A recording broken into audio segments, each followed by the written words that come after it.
This is dark chocolate and this milk chocolate. You can buy them at first floor, Stir Dish Food Market, IKEA Covina store. Dark chocolate.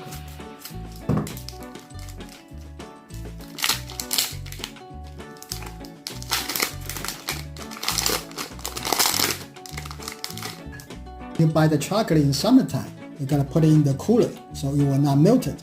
And then if it is melted and put it into the refrigerator, it will become solid again. For the chocolate, let's try this. Milk chocolate. It's a good smell.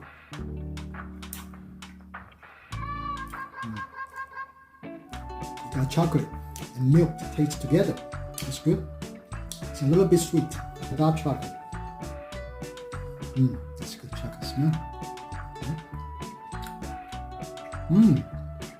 Very good chocolate taste.